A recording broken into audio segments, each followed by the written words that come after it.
श्री सच्चिदानंद सद्गुरु साईनाथ महाराज की जय. ஸ்ரீ சாயி சச்சரித பாராயணம் அத்தியாயம் 43 மற்றும் 44. சென்ற அத்தியாயத்தின் தொடர்ச்சி பாபா மகா சமாதி அடைதல். அத்தியாயம் 43, 44 பாபா மகா சமாதி அடையும் நிகழ்ச்சி பற்றி குறிப்பிடுவதால் அவைகள் ஒன்றாக எடுத்துக் கொள்ளப்படுகின்றன. ஒருவன் மரண தருவாயில் இருக்கும்போது அவனது போகும் வழி இயற்கையாகவும் எளிதாகவும் இருக்கும் பொருட்டு உலக விஷயங்களிலிருந்து அவன் மனதை மீட்டு ஆன்மீக விஷயங்களில் நிலைத்திருக்க செய்யும் எண்ணத்துடன் சில மத சம்பந்தமான நூல்கள் பாராயணம் செய்யப்படுவது இந்துக்களிடையே உள்ள பொதுவான வழக்கமாகும். ஒரு அந்தன ரிஷியின் புதல்வனால் பரீட்சித்து மகாராஜன் சாபமிடப்பட்டு மரண தருவாயில் இருந்த நாட்களில் மாபெரும் ரிஷியான சுகர் புகழ்பெற்ற பாகவத புராணத்தை அவருக்கு விளக்கினார்.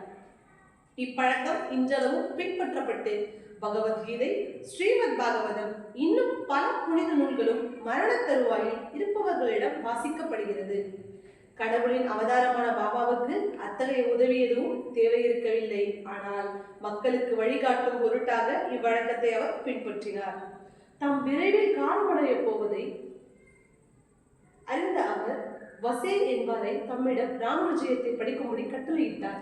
வசே வாரம் ஒரு முறை அதை படித்தார். பின்னர் இரவும் பகலும் அதையே படிக்கும்படி பாபா கேட்டுக்கொண்டார். அவர் 3 நாட்களில் 2வது பாராயணத்தை முடித்தார். இவ்வாறாக 11 நாட்கள் சென்றன. பின்னர் மீண்டும் 3 நாட்கள் படித்து களைப்படைந்து விட்டார். எனவே பாபா அவரை போக அனுமதித்துவிட்டு தாமே அதை அமைதியாக எடுத்துக் கொண்டார். தமது ஆத்மா போதத்திலேயே மூழ்கினராய் தமது கடைசி வினாடிக்காக காத்திருந்தார். 2-3 நாட்களுக்கு முன்னரே தமது காலை சஞ்சாரத்தையும் பிஷாடனம் பெறச் செல்லும் நியமத்தையும் அவர் நிறுத்திவிட்டு மசூதியிலேயே தங்கிவிட்டார். தமது இறுதி வினாடி வரை உணர்வுடன் இருந்து தமது அடியவர்களை மனமுடைய வேண்டாம் என்று உபதேசித்துக் கொண்டார். தாம் சமாதி அடைய உள்ள சரியான தருணத்தை அவர் ஒருவருக்கும் அறிவிக்கவில்லை. மசூதியில் தினந்தோறும் அவருடன் காகா சாஹிப் தீட்சித்தும் ஊட்டியும் மதிய உணவு உண்டனர்.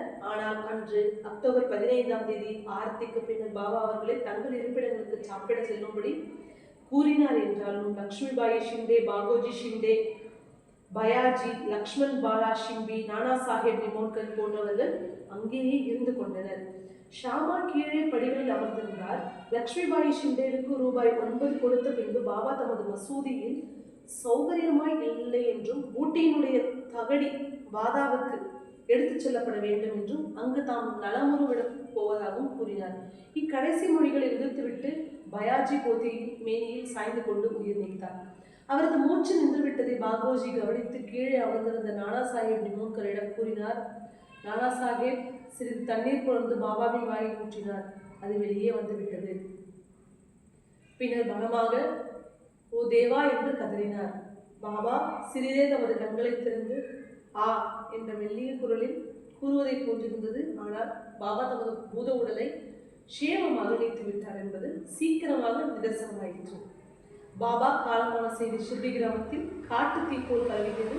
ஆண்கள், பெண்கள், குழந்தைகள் யாவரும் மசூதிக்கு ஓடி வந்து இந்த இழப்பின் துயரை பல்வேறு விதங்களில் வெளியிட்டனர். சிலர் பலமாக கதறினர். சிலர் தெருவில் உருண்டு புரண்டனர். சிலர் மூர்சித்து விழுந்தனர். எல்லோருடைய கண்களிலிருந்தும் தாரதாரையாக நீர் விழுந்தது. அனைவரும் வருத்தத்தால் பீடிக்கப்பட்டிருந்தனர். சிலர் சாயி பாபாவின் மொழிகளை நினைவூட்டிக் கொள்ள ஆரம்பித்தனர். வரப்போகும் காலங்களில் தாம் ஒரு 8 வயது பையனாக தோன்றப் போவதாக சாயி பாபா தம் பக்தர்களிடம் தெரிவித்ததாக சிலர் கூறினர். இவைகள் ஞானியின் மொழிகள். எனவே இது குறித்து யாரும் ஐயுற தேவையில்லை. ஏனெனில் கிருஷ்ணாவதாரத்தில் மகாவிஷ்ணு இதே காரியத்தை தான் நிகழ்த்தினார். சிலையிலிருந்து தேவகியின் கிருஷ்ணர் ஒளி பொருந்திய நிறத்தினாராகவும் தமது 4 கரங்களிலும் ஆயுத்தங்கள் தரித்த 8 வயது பையனாகவும் தோற்றமளித்தார். அந்த அவதாரத்தின் போது கிருஷ்ணர் பூமியின் பாரத்தை குறைத்தார். இந்த அவதாரம் தமது பக்தர்களின் முன்னேற்றத்திற்கானது. எனவே ஐயத்துக்குரிய காரணம் எங்கேயுள்ளது? ஞானிகளின் வழியோ உண்மையான அறிவில்லை கடந்தது. சாயி பாபாவுக்கு தமது பக்தர்களுடன் உண்டான தொடர்பு இந்த ஒரு தலைமுறைக்குரியது மட்டுமன்று. அது கடந்த 72 ஜென்மங்களின் தொடர்பாகும். இத்தகைய அன்பு பிணைப்புகளை உருவாக்குவதற்கு பொருட்டே மகாராஜ் திக் விஜயம் செய்ய சென்றுள்ளார் போல தோன்றுகிறது. அவர் மீண்டும் விரைவில் திரும்பி வருவார். என்று அவர் பக்தர்கள் உறுதியான நம்பிக்கை கொண்டுள்ளனர். பின்னர் பாபாவின் பூத உடலை எங்கனம் அடக்கம் செய்வது என்ற கேள்வி எழுந்தது. சில முஸ்லிம்கள் பாபாவின் உடலை திறந்த வெளியில் அடக்கம் செய்யப்பட்டு அதன் மேல் ஒரு சமாதி கட்ட வேண்டும் என்றனர். குஷால் சந்தும் அமீர் ஷக்கரும் இந்த கருத்தையே கொண்டிருந்தனர்.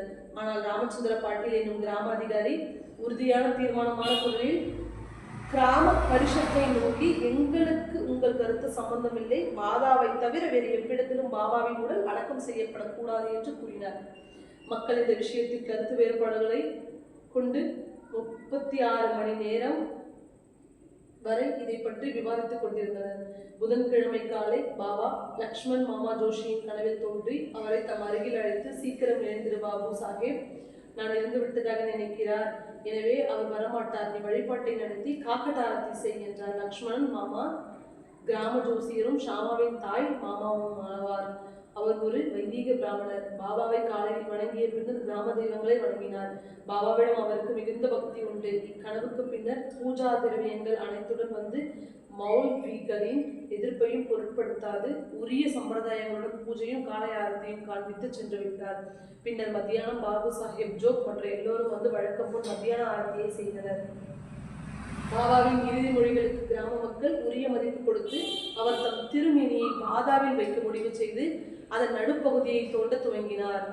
அடுத்த நாள் மாலை ரஹதாவில் இருந்து சப் இன்ஸ்பெக்டரும் மற்ற இடங்களிலிருந்து மக்களும் வந்து எல்லோரும் கலந்து பேசி அம்முடிவை ஏற்றுக்கொண்டனர். அடுத்த நாள் காலை பம்பாயிலிருந்து அமீர்பாயும் கோபர்காவிலிருந்து மம்பளத்தாரும் வந்தனர். மக்கள் கருத்து வேறுபாடு கொண்டதாக தோன்றியது. சிலர் அவர் உடம்பை திறந்த வெளியில் அடக்கம் செய்வதற்கு வற்புறுத்தினர். எனவே மம்பளத்தார் ஒரு பொது வாக்கெடுப்பு நடத்தி பாதாவை உபயோகப்படுத்தும் தீர்மானம் மற்றதை போல் 2 பங்குகள் ஓட்டுகள் பெற்றதை கண்டனர். ஆயினும் அவர் கர்த்தரிடம் இது பற்றி குறிப்பிட்ட விரும்பியதையொட்டி காக்கா சாஹிப் தீட்சித் அகமது நகருக்கு புறப்பட ஆயத்தமானார். இத்தருணத்தில் பாபாவின் அகத்தூண்டுதலால் மறுசாரரிடம் ஒரு கருத்து மாற்றம் ஏற்பட்டு அனைவரும் எதிர்ப்பின்றி ஒரே முடிவை ஆதரித்தனர். புதன்கிழமை பாலை பாபாவின் திருமேனி ஊர்வலமாக எடுத்துச் செல்லப்பட்டு வாதாவுக்கு கொண்டு வரப்பட்டு உரிய சம்பிரதாயங்களுடன் முரளிதரின் மூலஸ்தலமாக ஒதுக்கப்பட்ட மத்திய இடத்தில் அடக்கம் செய்யப்பட்டது. உண்மையில் பாபா முரளிதரானார். எங்கே அவ்வளவு அதிகமான பக்தர்கள் அமைதியும் சாந்தியும் தேடி சென்று கொண்டிருக்கிறார்களோ அத்தகைய கோவிலாகவும் புனித ஆலயமாகவும் பாதா திகழத் தொடங்கியது. பாபாவின் இறுதிச் சடங்குகள் யாவும் பாலா சாஹேப் படையிலும் பாபாவின் ஒரு பெரிய அடியவரான உபாசனையாலும் நிறைவேற்றப்பட்டது. பேராசிரியர் நார்கே கவனித்த விதமாக இந்த இடத்தில் இது குறிப்பிடப்படுகிறது. 36 மணி நேரம் பாபாவின் உடல் திறந்து வைக்கப்பட்டிருந்த போதிலும் சடலம் விரைத்து போகாமலும் அங்கங்கள் வளைந்து கொடுக்கும் விதத்திலும் மிருதுவாக இருந்ததால் அவர் அணிந்து கொண்டிருந்த கஃப்னி துண்டுகளாக கிழிக்கப்படாமல் கழற்றி எடுக்கப்பட்டது. பாபா இறுதி விடை பெறவிருந்த சில தினங்களுக்கு முன்பாக இது குறித்து முன்கூட்டியே ஒரு சகுனம் ஏற்பட்டது. மசூதியில் பாபா கை வைத்து அமரும் ஒரு பழைய செங்கல் இருந்தது. இரவில் அதன் மீது சாய்ந்து கொண்டு இருக்கையில் அமர்வார். இது பல ஆண்டுகள் நினைந்து கொண்டிருந்தது. ஒரு நாள் பாபா இல்லாத போது தரையை கூட்டி கொண்டிருந்த ஒரு பையன் தனது கையில் அதை எடுத்தால் துரதிருஷ்டவசமாக கைத்தவறி கீழே விழுந்து அது இரண்டாகியது. பாபா இதை தெரிந்து கொண்டதும் அவர் அதன் இழப்பை குறித்து வெகுவாக கவலை அடைந்து, உடைந்தது செங்கல் அல்ல, எனது விதியே துண்டுகளாக உடைந்து விட்டது. அது எனது ஆயுட்கால நண்பன். அதன் ஸ்பரிசத்துடன் நான் எப்போதும் ஆத்ம தியானம் செய்வேன். அது என் உயிரை போன்று அவ்வளவு பிரியமானது. இன்று அது என்னை விட்டு நீங்கிவிட்டது என புலம்பி எழுந்தார். செங்கலை போன்ற ஒரு ஜடப்பொருளுக்கு பாபா ஏன் இவ்வளவு வருத்த வேண்டும் என்று சிலர் கேட்கலாம். இதற்கு ஹேமட் பந்த், ஞானிகள் இவ்வுலகில் ஆதரவற்றோரை காப்பது என்ற முக்கிய நோக்கத்துக்காகவே அவதரிக்கிறார்கள். அவதரித்த உருவில் மக்களுடன் கலந்து அவர்களைப் போலவே இயங்கும் போது அம்மக்களைப் போலவே வெளிப்படையாக சிரித்தல், விளையாடுதல், அழுதல் ஆகியவற்றை செய்தாலும் தமக்குள்ளே அவர்கள் தமது கடமைகளையும் பிறவி எடுத்த நோக்கத்தையும் பற்றி முழுதும் விழிப்பாய் இருக்கிறார்கள் என பதிலளித்திருக்கிறார். இதற்கு 32 ஆண்டுகளுக்கு முன்னால், அதாவது 1886 பாபா எல்லை கோட்டை தாண்ட முயற்சித்தார். ஒரு மார்கழி பௌர்ணமி தினத்தன்று பாபா கடுமையான ஆஸ்துமாவால் பீடிக்கப்பட்டார். அதை தொலைப்பதற்கு பாபா தனது பிராணனை மிக உயர இடத்துச் சென்று சமாதி நிலையை அடைய தீர்மானித்தார். பகத் மகள்சாபதியிடம், எனது உடலை 3 நாட்கள் பாதுகாப்பாயாக, நான் திரும்பினால் எல்லாம் சரியாகிவிடும், நான் திரும்பவில்லை என்றால் அந்த திறந்த வெளியில் எனது உடலை புதைத்துவிட்டு அதன் மேல் 2 கொடிகளை அடையாளமாக நட்டுவிடு என்று கூறினார். இதை கூறிவிட்டு இரவு சுமார் 10 மணிக்கு பாபா கீழே சாய்ந்தார். அவரது மூச்சும் நாடியும் நின்று போயின. உடம்பை விட்டுவிட்டு உயிர் அகன்று விட்டதை போல் தோன்றியது. கிராம மக்கள் உள்ளிட்ட அனைவரும் அங்கு வந்து விசாரணை ஒன்று நடத்தி பாபாவால் சுட்டி காண்பிக்கப்பட்ட இடத்தில் அவரை அடக்கம் செய்ய வந்தனர். ஆனால் மகள்சாபதி இதை தடை செய்தார். தமது மடியிலேயே பாபாவின் உடலை வைத்துக் கொண்டு 3 நாட்கள் விடாமல் காத்திருந்தார். 3 நாட்கள் கழிந்ததும் காலை 3 மணிக்கு பாபாவின் உயிரின் அறிகுறிகள் தெரிந்தன. அவரது சுவாசம் ஆரம்பித்து அடிவயிறு அசைய தொடங்கியது. கண்கள் திறந்தன. தமது அங்கங்களை நீட்டிக்கொண்டு மீண்டும் உணர்வுக்கு வந்தார். இதிலிருந்தும் மற்ற காரணங்களாலும் வாசகர்கள் சாயி பாபாவை இத்தனை ஆண்டுகளாக உறைந்த 3.5 முழ அளவான உடலை கொண்டவர் தானா, அதை விட்டு விட்ட பிறகு அவர் நீங்கி விட்டாரா அல்லது அகத்தே உறையும் ஆத்ம வடிவாக விளங்கினாரா என்று தீர்மானித்துக் கொள்ளலாம். பஞ்சபூதங்களான இவ்வுடம்பு அழியக்கூடியது, நிலையற்றது. ஆனால் அதனுள் இருக்கும் ஆன்மாவே பரம்பொருள். அதுவே அழியாததும் நிலையாதுமான பரிபூர்ண உண்மையாகும். இப்புனித மேன்மை உணர்வு நிலை அல்லது பிரம்மமே மனதிற்கும் புலங்களுக்கும் அதிபதியாகவும் ஆட்டுவிப்போராகவும் உள்ள சாயி என்ற பரம்பொருள். இப்பரம்பொருளாகிய சாயியே அண்ட பேரிண்டங்களிலும் இடைவெளி இல்லாமல் வியாபித்திருக்கிறார். குறிக்கோளை நிறைவேற்றுவதற்காக இவ்வுடம்பை எடுத்துக்கொண்டார். தமது குறிக்கோள் நிறைவேறியதும் தமது அழியும் உடம்பை துறந்துவிட்டு தமது வரையறையற்ற பண்பு கூற்றை அடைந்தார். கடவுள் தத்தர் கனகாபூரை சேர்ந்த ஸ்ரீ நரசிம்ம சுவாமி சரஸ்வதி போன்ற முந்தைய அவதாரங்கள் போலவே சாயி எப்போதும் வாழ்கிறார். அவரது மரணம் ஒரு புறத்தோற்றமே தவிர உயிருள்ளவற்றிலும் ஜடப்பொருள்களிலும் நிலை பெற்று ஆதிக்கம் செலுத்தி அவைகளை கட்டுப்படுத்துகிறார். இது இயல்பானது. இப்போதும் கூட தங்களை தாங்களே முழுமையும் சரணாகதி அடைவோரும் அவரையே முழு மனதாக பக்தியுடன் வணங்குவோருமாகிய பலரும் அனுபவபூர்வமாக இதை உணரலாம். பாபாவின் ஸ்தூல உருவத்தை நாம் தற்போது காண இயலாவிடனும் இப்போதும் கூட ஷிரடிக்கு செல்வோமானால் மசூதியில் அவரது அழகான தத்ரூபமான சித்திரம் காட்சியளித்துக் கொண்டிருப்பதை பார்க்கலாம். பாபாவின் புகழ்பெற்ற அடியவரும் சித்திரக்காரர்களுமான ஷாம்ராவ் ஜெயகரால் இந்த ஓவியம் வரையப்பட்டது. கற்பனை வளம் பக்தியுள்ள பார்வையாளருக்கு இப்படம் இன்றும் பாபாவின் தரிசனம் தரும் திருப்தியை அளிக்கிறது. பாபா இப்போது உடல் உருவில் இல்லையாயினும் அவர் அங்கும் இங்கும் இருந்து அவர் பூத உடலும் இருந்த சமயம் எவ்வாறு பக்தர்களை நலமுடன் ஆதரித்தாரோ அவ்வாறே இப்போதும் அருள் செய்கிறார்.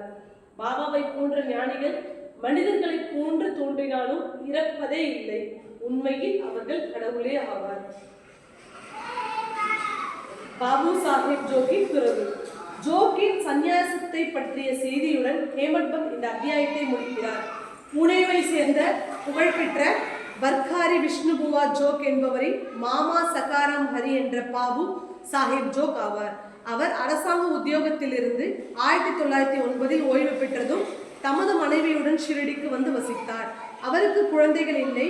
கணவனும் மனைவியும் பாபாவை நேசித்தனர். பாபாவை வழிபடுவதிலும் அவருக்கு சேவை செய்வதிலும் தங்கள் முழு நேரத்தையும் செலவிட்டனர். மேகாவின் மரணத்திற்கு பின் மசூதியிலும் சாவடியிலும் பாபாவின் மகா சமாதி வரை ஜோக் ஆரத்தி எடுத்தார். சாதேவின் பாதாவின் ஞானேஸ்வரியையும் ஏக்நாத் பாகவதத்தையும் மக்களுக்கு படித்து விவரிக்கும் வேலையையும் அவரிடம் ஒப்படைக்கப்பட்டது.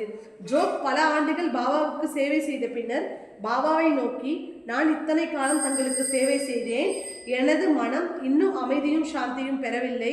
ஞானிகளுடன் எனக்கு உண்டான தொடர்பு எங்கனம் என்னை முன்னேற்றாமல் இருக்கிறது. எப்போது என்னை தாங்கள் ஆசீர்வதிப்பீர்கள் என்று கேட்டார். பக்தரின் வேண்டுகோளை செவிமடுத்த பாபா, உரிய காலத்தில் உனது தீவினைகள் அழிக்கப்பட்டுவிடும். உனது உண்மை தீமை யாவரும் சாம்பலாக்கிவிடும். எல்லா பற்றுகளையும் துறந்து அடங்கா சிற்றின்ப பாபாவையும் சுவை உணர்வையும் ஜெயித்து எல்லா தடைகளையும் ஒழித்துவிட்டு முழு மனதுடன் கடவுளுக்கே சேவை செய்து பிச்சை பாத்திரத்தை எப்போதும் நாடி அடைகிறாயோ அன்றே நான் உன்னை புனிதமடைந்தவனாக நினைப்பேன் என்றார். சில நாட்களுக்கு பின் பாபாவின் மொழிகள் உண்மையாயின. அவரது மனைவி அவருக்கு முன் இயற்கை எய்தினார். வேறு பற்றொன்றும் அவருக்கு இல்லை. அவர் சுதந்திரமானார். இறப்பதற்கு முன் சந்நியாசம் ஏற்றார். வாழ்க்கையின் லட்சியத்தை எய்தினார். அன்பும் கருணையும் உள்ள சாயிபாபா பல முறை கீழ்கண்ட இனிய மொழிகளை மசூதியில் கூறியிருக்கிறார். என்னை எவன் மிகவும் விரும்புகிறானோ அவன் எப்போதும் என்னை காண்கிறான். என்னை விட்டு நீங்கினால் இவ்வுலகமே அவனுக்கு சூன்யமாக தோன்றுகிறது. எனது கதைகளை தவிர பிறவற்றை அவன் கூறுவதில்லை. இடையராது என்னையே தியானித்து என் நாமத்தையே அவன் ஸ்மரணம் செய்கிறான். முழுமையாக தன்னை என்னிடம் சமர்ப்பித்து என்னையே எப்போதும் அவன் நினைவில் கொண்டிருக்கிறானோ அவனுக்கு நான் கட்டன்பட்டவனாக உணர்கிறேன். அவனுக்கு விடுதலையை அளித்து எனது கடனை தீர்ப்பேன். என்னை நினைத்து எனக்காக ஏங்குபவனையும் எதையும் முதலில் என்னை நினைக்காமல் உண்ணாதவன் பாலும் நான் சார்ந்திருக்கிறேன்.